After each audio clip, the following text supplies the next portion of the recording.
Bagaimana hukumnya mengambil uang suami tanpa persetujuan suami untuk ditabungkan demi kepentingan rumah tangga? Ini namanya gerakan ibu-ibu kreatif. Seringkali teman yang berbeda agama mengucapkan selamat ketika Idul Fitri. Bagaimana sikap kita untuk membalas hal seperti ini agar tidak dicap sebagai kelompok yang sempit dan fanatik buta? Sampaikan ke dia, brother, kau saudaraku satu bangsa dan setanah air. Aku tidak bisa mengucapkan selamat Natal, karena bagi kami Nabi Isa itu bukan Tuhan, dia adalah Nabi utusan Allah. Dan bagi kami dia tidak lahir tanggal 25 Desember. Kuharap kau tidak tersinggung dengan ini. Kalaupun kau tersinggung, ya nggak apa-apa. Saya punya sahabat, tidak Islam, tapi saya sampai hari ini masih teman baik. Dan dia tidak tersinggung karena dia tahu keyakinan saya. Itulah makna persahabatan. Persahabatan itu seperti kepompong. Berawal dari ulat menjadi kupu-kupu. Persahabatan itu kan saling memahami, saling mengerti. Bukan kita mengorbankan akidah kita. Bukan berarti dia ucapkan Idul Fitri 1 Syawal, mohon maaf zahir dan batin, lalu kita balas dengan ucapan yang sama. Tapi di hari baik, di hari yang lain, saya tetap datang bersilaturahim. Saya tetap datang berkunjung ke rumahnya. Dia beri saya minuman kaleng. Dia tahu dalam akidah saya makan bekas makanan yang tidak halal tidak boleh. Dia kasih saya kue kotak. Dia kasih saya minuman kaleng. Kami saling menjaga sampai hari ini. Bukan berarti saya tidak punya kawan beda agama. Semoga Ustadz selalu sehat. Amin. Diberkahi. Amin. Dirahmati. Amin. Mohon motivasi. Insya Allah. Pemuda yang berhijrah terkadang merasa putus asa karena selalu teringat dosa di masa lalu. Kalau kau masih ingat dosa, alhamdulillah. Yang khawatir justru kau nggak ingat dosa. Setelah hijrah kau merasa sudah menjadi penghuni surga, yang lain masuk neraka. Setelah hijrah, bapaknya masuk neraka, emaknya masuk neraka. Yang masuk surga cuma dia, istrinya sama gurunya. Di kaplingnya surga itu. Memang dia panitia akhirat. Orang yang diterima taubatnya ketika dia mengenang dosa-dosanya di masa lalu, maka hatinya hancur lebur, air mata tak tertahan menetes. Itu orang yang taubat nasuha. Ini sekarang punya banyak juga yang hijrah ini. Ustadz, saya ini dulu nakal. Kartu kuning sudah datang. Banyak juga saya ketemu orang yang sudah hijrah taubat. Apa kata dia? Ustadz, saya ini semua minuman sudah saya minum. Semua perempuan sudah saya rasa. Dari Afrika sampai Eropa. Ente taubat apa bangga? Dosa kok bangga? Ini yang taubatnya diterima Allah SWT. Rasa takut kepada Allah. Apa tujuan puasa 30 hari? Ya ayyuhalladzina amanu kutiba alaikumusyamu kama kutiba alal ladzina min qablikum la'allakum takut. Wahai engkau saudaraku, engkau sudah punya rasa takut dalam hati. Dengan bekal takut inilah engkau akan masuk ke dalam surga Allah SWT. Ada orang minta jasadnya dibakar, abunya di laut, dihanyutkan. Kenapa? Karena dia takut. Sebelum zaman Nabi Muhammad SAW. Karena dia takut kepada Allah. Kata Allah SWT, karena dia takut kepada aku, masukkan dia ke dalam surga aku. Makanya di antara doa, Allahumma qasim lana min khasyatika ma tahulu bainana wa baina ma'asik. Tanamkan rasa takut ke dalam hati kami, sehingga dengan rasa takut itu kami tidak jadi melakukan perbuatan dosa. Pak Ustadz, tadi saya ke mall, terus tiba-tiba datang cewek ngasih nomor, dia ngajak saya jalan, terus tiba-tiba datang rasa takut saya, Pak Ustadz. Akhirnya saya nggak jadi jalan. Takut sama siapa? Sama suaminya. Untuk masyarakat Indonesia yang beragam, bagaimana model bertetangga yang diajarkan Islam dalam menghadapi perbedaan keyakinan dan latar belakang etnis? Saya nyewa rumah ngontrak di Mesir di lantai bawah. Di atas namanya Baba Yosef Hana. Baba Yosef Hana, agamanya Kristen Ortodok. Saya bertetangga 2 tahun, dari tahun 2000 sampai 2002. 2002 bulan November pulang. Suatu ketika kami datang mengadu ke Baba Yosef. Baba Yosef, kami tidak sanggup lagi bayar uang sewa rumah. Karena Baba Yosef mengatakan sewa rumah mesti saya naikkan. Karena saya kena kanker. Saratan bahasa Arabnya, saya kena kanker nak. Maka sewa rumah mau kami naikkan. Kalau Bapak Yosef menaikkan sewa rumah, apa boleh buat? Kami pindah dari rumah ini Bapak Yosef. Kenapa? Karena kami juga lebih dahsyat kanker kantong kering. Tahun 98, 99, 2000 krisis moneter. Apa kata Bapak Yosef? Kalian jangan pindah, tetaplah di rumah ini. Setiap acara Pak Dubes datang, Bapak Yosef kami undang makan bersama. Dan dia juga tetap baik dengan kami. Kami tahu kami berbeda, maka mengucapkan tidak assalamualaikum. Tapi kalau ketemu, sobahal khair, selamat pagi. Sobahan nur, selamat siang. Masa al khair, selamat petang, selamat malam. Kami saling menjaga. Apakah karena berbeda lalu kemudian kami berkumpul bersama? Ini tuan rumah beda agama, mari kita siapkan pisau dapur, kita bunuh dia malam-malam. Wala ana abidum ma'abattum wala antum abiduna ma'abud lakum dinukum waliyadin. Kami tetap bisa bekerja sama. Di Indonesia, tetangga dekat rumah saya non-muslim, kami bertetangga, tidak pernah konflik sampai hari ini. Mereka saya khawatir yang ribut-ribut di internet ini yang nggak bertetangga malah ribut. Manusia gagal paham. Kalau ada orang gagal paham, kita kasih paham. Insya Allah dia paham. Yang jadi masalah ini, ada orang-orang yang cari makannya dari gagal paham. Kalau nggak gagal paham, nggak makan. Bahaya ini manusia. Mesti dibina. Kalau tidak bisa dibina, dibinasakan. Ustadz, ibu saya meninggal seminggu yang lalu. Ibu saya meninggal hari Jumat ini 11 Rajab setahun yang lalu. Sampai hari ini belum hilang sakitnya. Apalagi kalau seminggu yang lalu. Saya mohon doanya agar ibu saya ditempatkan di tempat terbaik di sisi Allah. Nanti di akhir majelis, bukan hanya ibu engkau saudaraku, ibu kita semua. Dulu, makin berjalan hari itu makin lama dia makin berkurang. Di antara yang menenangkan hati ini adalah banyak-banyak berkirim doa. Habis setiap solat, Allah maghfir laha warhamha wa'afiha wa'afu anha. Kalau kau sanggup baca sekhatam Quran, bacakan sekhatam. Tak sanggup sekhatam, baca Yasin. Tak sanggup Yasin, baca Fatihah. Fatihah tak juga sanggup, parah kali. Habis itu pula kalau kau ada duit gaji sedekah, belikan beras 10 kilo, sarden, ikan, kumpul, masukkan ke kresek, serahkan ke anak yatim. Sebutkan, ni anak yatim tolong doakan almarhumah ibu saya. Di mana dulu tempat dia sholat, kau buka sajadah sholat kau di situ. Menenangkan hati. Wasta'inu bis sabri wassalah. Mintalah tolong kepada Allah dengan sabar dan sholat. Saya tahu. Man lam yadhuq, lam ya'rif man lam yadhuq. Orang yang tak meninggal ibunya, tak dapat dia merasakan bagaimana sakitnya kehilangan.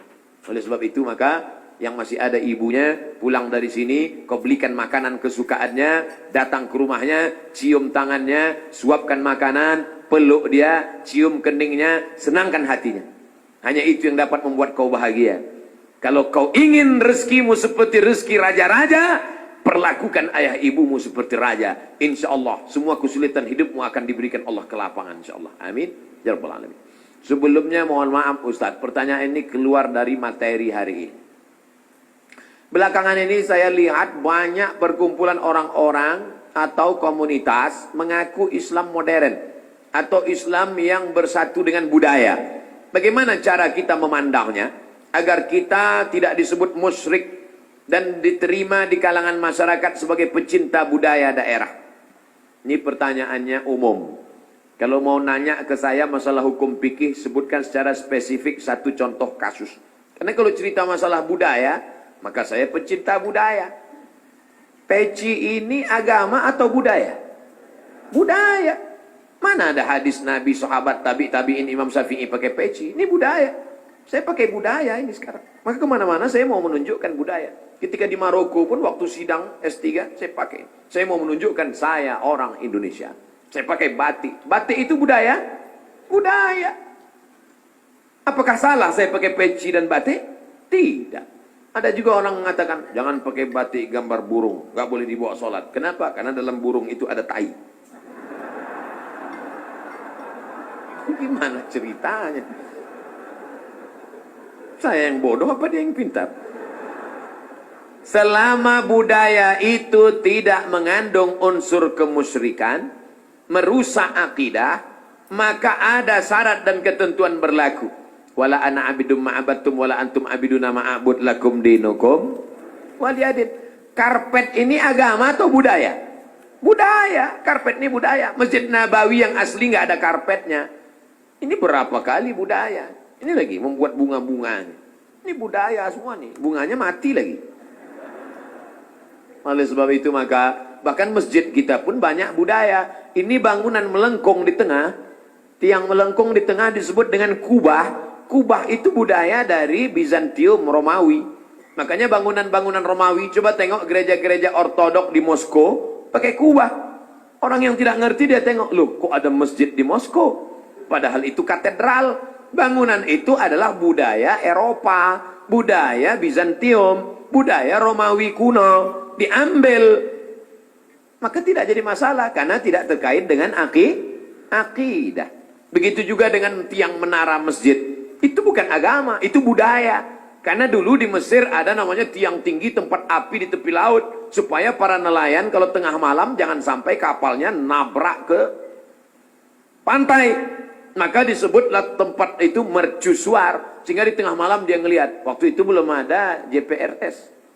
Maka dia lihat, oh kita udah dekat di tepi pantai. Maka layar mesti diarahkan ke melawan angin. Supaya kapal tidak laju, supaya tidak kencang. Lalu kemudian ketika orang Islam melihat ada menara tinggi, apinya dibuang, muazzinnya naik ke atas. Allahu Akbar, Allahu Akbar. Sekarang muazzinnya di bawah, mikrofonnya ke atas. Sound systemnya di atas. Sekarang nggak ada lagi kabel, wireless. Ini semuanya budaya. Selama budaya itu tidak merusak akidah, maka boleh. Yang nggak boleh itu budaya celana pendek. Kenapa? Karena melanggar syariat Islam. Nampak pangkal paha dan lutut. Tidak sah salat. Selama budaya tidak melanggar akidah, maka dia boleh dilaksanakan. Budaya itu apa Pak Ustaz? Hasil cipta karya karsa manusia. Yang tidak ada wahyu di dalamnya. Pak Ustaz, saya mau tanya kenapa hati saya selalu gelisah. Padahal saya sudah perbanyak istighfar. Tolong masukannya. Semoga Pak Ustaz selalu dilindungi Allah Subhanahu wa taala. Di mana letak gelisah itu? Di dada sebelah kiri. Nama tempatnya jantung. Tapi ada yang bilang hati Pak Ustaz. Kombinasikan aja dua. Jantung hatiku. Berdegup dan berdetak di sebelah kiri. Coba rasakan. Bagi yang tak merasakan, lapor ke panitia. Kain kapan sudah siap. Makanya kadang kita bangun tidur, nggak ada angin, nggak ada hujan, risau, suntuk di dalam. Tapi begitu kita ambil wudhu, sholat, terasa dia seperti kopi yang habis diaduk, tiba-tiba bening. Ala bidzikrillahi tatmainnul qulub. Dengan banyak berzikir mengingat Allah, maka hati akan menjadi tenang. Ya muqallibal qulub, wahai engkau yang membolak-balikkan hati, tsabbit qalbi, kokohkan hatiku, ala dinik wa ala ta'atik. Apakah materi bisa menenangkan hati? Tidak. Materi hanya bisa menenangkan materi. Materi lambung. Lambung hanya bisa ditenangkan dengan materi. Apa dia? Nasi uduk. Ayam penyet, ayam pop, ayam mati. Tapi non materi hanya bisa ditenangkan dengan agama. Makanya orang-orang ateis yang tidak beragama, hidupnya sempit, kata Allah ka'annama yas'adu fis sama, seperti terbang. Kita kalau naik pesawat, terbang, take off, itu dada terasa sempit. Begitulah orang yang tidak berserah diri kepada Allah, sempit. Akhirnya mereka mencari ketenangan kemana? Sabu-sabu, pil anjing gila, sakau, penjara, kalau ketangkap BNN, mati. Angka bunuh diri terbesar di dunia bukan di Republik Indonesia, bukan di Asia, tapi justru di Eropa dan Amerika. Karena mereka meninggalkan agama. Stres, depresi, mobil mewah tapi nggak bisa tidur malam. Jam 2 malam stres, depresi. Makan obat tidur, tidur. Bangun tidur, stres lagi. Bangun tidur, tidur, tidur, mati. Sementara kita tenang. Begitu datang ke masjid, duduk, ngelihat muka ustadz, tertidur. Panitia penutup, bangun. Fabi ayyi ala'i rabbikuma tukadziban. Nikmat tidur apalagi yang kau dustakan. Orang barat setengah mati makan pil tidur supaya bisa tidur. Nama penyakitnya insomnia. Orang kita baru ngelihat. Berikut ini mari kita dengarkan tausiah. Demikianlah tausiah ini saya sampaikan. Kurang apa lagi? Maka kalau ada teman di sebelah tidur, biarkan. Dia sedang mensyukuri nikmat Allah Subhanahu wa taala. Jadi Pak Ustadz jawabannya, perbanyak zikir. Siapa yang bersolawat 1 kali 1 hari 1000 kali, maka sebelum mati dia melihat tempatnya dalam surga. Siapa yang meriwayatkan itu? Ditulis oleh Syekh Ali Jum'ah, Mufti Mesir. Diriwayatkannya dari beberapa riwayat kitab-kitab sahih. Jadi kau berapa kali istighfarnya? Coba amalkan ini. 1 kali 1000 kali. 1 hari 1000 kali. Beli tasbih yang ujungnya ada 10, 100 kali betul. Allahumma sholli ala sayyidina Muhammad wa ala ali Muhammad. Allahumma sholli ala sayyidina Muhammad. Kadang-kadang belum sampai 200 kau udah tertidur. Bangun lagi, sambung lagi. Allahumma sholli ala sayyidina Muhammad. Malu bawa tasbih, pakai tasbih digital yang pencet itu. Allahumma sholli ala sayyidina Muhammad. Allahumma sholli ala. Tapi pelan-pelan. Kadang ada yang pakai tasbih itu. Allahumma sholli ala. Macam makan bakwan kepanasan. Bagaimana hukumnya mengambil uang suami tanpa persetujuan suami untuk ditabungkan demi kepentingan rumah tangga? Ini namanya gerakan ibu-ibu kreatif. Ketika Nabi Muhammad SAW sedang duduk di atas bukit Sofa pada tahun 8 Hijrah, rekonsiliasi kota Makkah, Nabi pulang ke kota Makkah. Maka ketika Nabi sedang duduk, datang seorang perempuan. Nama perempuan itu Hindun. Dia tutup wajahnya karena dia malu kepada Nabi. Hindunlah dulu yang mengunyah jantung Hamzah karena dendam kesumat. Lalu Hindun berkata, suamiku inna Aba Sufyan rajulun syahih. Wahai Rasulullah, suamiku itu Abu Sufyan orangnya pelit, medit, kedekut, bakhil. Apalagi? Bapak Ibu hafal seterusnya. Apa kata Nabi SAW? Ambillah uang dia selama untuk mencukupi kebutuhan engkau dan anak-anakmu. Ini kabar gembira bagi ibu-ibu sekalian. Tapi ingat, mencukupi. Nah, standar di Bandung saya tidak tahu berapa keperluan karena beda harga makanan di Bandung dengan di Riau. Kalau di Bandung ini standarnya 3 juta, tiba-tiba si bapak cuma ngasih 1 juta, ibu boleh ambil 2 juta lagi. Sambutan yang luar biasa. Mana dalilnya? Itu ayat bapak ibu bapak baca waktu akad. Wa ashiruhunna bil ma'ruf. Bergaulilah mereka dengan ma'ruf. Ma'ruf diambil dari kata urf. Urf artinya tradisi setempat. Dasar pengambilan hukum dalam Islam ada 10. Quran, hadis, ijma', qiyas, syar'u man qablana, saddu zara'i, qaulu sahabi, istihsan, istisab, urf. Urf artinya standar umum di kota Bandung berapa. Kalau umumnya di Bandung ini 5 juta, ternyata selama ini dia kasih 2, berarti ibu bisa ambil 3 menurut standar dan ketentuan berlaku.